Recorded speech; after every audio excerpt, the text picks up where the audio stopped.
नमस्कार नमस्कार my dear friends, आपका दिन शुभ हो, आपका दिन मंगलमय हो। आइए आज के परिवेश में, आज के समय में, आज के वातावरण में जिस चीज़ की सबसे ज़्यादा आवश्यकता है, आइए उस पर बात करते हैं। एक बार की बात थी कि एक गुप्तचर ने एक राजा को सूचना दी और सूचना उसने बोला कि कुछ दिनों बाद ही पड़ोसी राज्य जो है उन पर हमला करने जा रहा है और उनकी सेना बहुत विशाल है, वो हमको तहस नहस करके हमको हमारे सेना पर और हमारे राज्य पर अधिकार करने वाले हैं। जब ये सूचना राजा को मिली तो राजा ने आनंद फानंद जो है अपने मंत्रिमंडल की एक सभा बुलाई और सभा में सबसे कहा कि ऐसी ऐसी व्यवस्था है, पड़ोसी राज्य हम पर आक्रमण करने वाला है, अगर किसी के पास कोई सुझाव है तो वो साझा कर सकता है। तो उसके चतुर मंत्री ने कहा कि जब पड़ोसी राज्य हमारे ऊपर कुछ दिन बाद हमला करने वाला है तो क्यों न हम अभी तुरंत उनके ऊपर हमला कर दें, क्योंकि अभी वो हमले के लिए तैयार नहीं है और ऐसी स्थिति में हमारे जीतने के कुछ चांसेस बढ़ जाएंगे। राजा ने कहा सोच लो, वो तो बहुत बड़ी सेना है, हम लोग कैसे जीत पाएंगे। उन्होंने कहा नहीं, अभी वो तैयार नहीं है और यही मौका है हमारे लिए। कल तो वो आएंगे तो हमारे पास कोई ऑप्शन ही नहीं होगा हारने के सिवा और मरने के सिवा। तो आज तो कम से कम अगर हमला करते हैं तो हमारे पास जीत का कोई तो ऑप्शन रहेगा। राजा को ये बात समझ में आई और राजा ने जो है तुरंत आनंद फानंद सेना को आदेश दिया कि तैयार हो और कूच करे।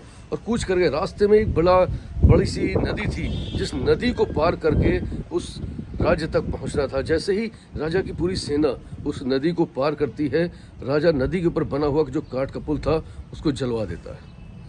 अब राजा बोलता है कि हमारे पास कोई ऑप्शन नहीं है वापस जाने का, या तो हम लड़ेंगे या हम मरेंगे। अब इसकी हार और जीत का विषय ही खत्म हो गया है। तो अब हमारी जीत, हमारा जीवन सिर्फ हमारी जीत पर निर्भर करता है।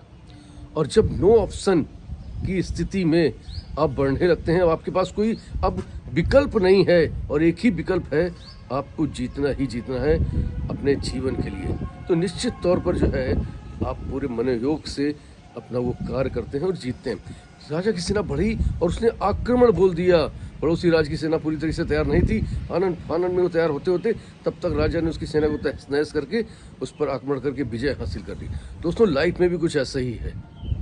जब हम ऑप्शन खत्म कर देते हैं, एक्चुअली में ब्रेन हमारा बहुत ताकतवर है और इतना ताकतवर है कि हम ब्रेन को जैसे ही जो समझाते हैं ये उसी को एक्सेप्ट करके उस पर काम करना शुरू कर देता है। अगर हमने ब्रेन के अंदर डर पैदा कर दिया तो डर पर काम करना शुरू कर देता है। ब्रेन के अंदर हार पैदा कर दी तो हार के ऊपर काम करना शुरू कर देता है। और ब्रेन को कोई ऑप्शन अगर आपने दे दिया तो उस ऑप्शन के ऊपर काम करना शुरू कर देता है और सरल रास्ता चुनता है। लेकिन जिस समय आप ब्रेन को इंस्ट्रक्शन देते हैं कि हमारे पास कोई ऑप्शन नहीं है सिवा जीत के, तो आप ये मान के चलिए कि सिर्फ और सिर्फ आप जीतते हैं, क्योंकि ब्रेन अब उस पर काम करना शुरू कर देता है। आज बहुत जल्दी परीक्षा आने वाली है बच्चों की, और उस परीक्षा में बच्चों को क्या है कि नंबर मार्किंग उस पर जाना ही नहीं है। हमारे क्या परसेंटेज आएंगे उस पर जाना ही नहीं है। एक परसेंटेज फिक्स करना है कि 100/100 और ये मुझे लाना ही लाना है। कोई ऑप्शन नहीं है, एक भी ऑप्शन मत दीजिए। अपने ब्रेन को स्ट्रिक्ट निर्देश दीजिए कि मुझे ये परीक्षा में 100% लाना है, दैट्स इनफ, खत्म बात, नो ऑप्शन।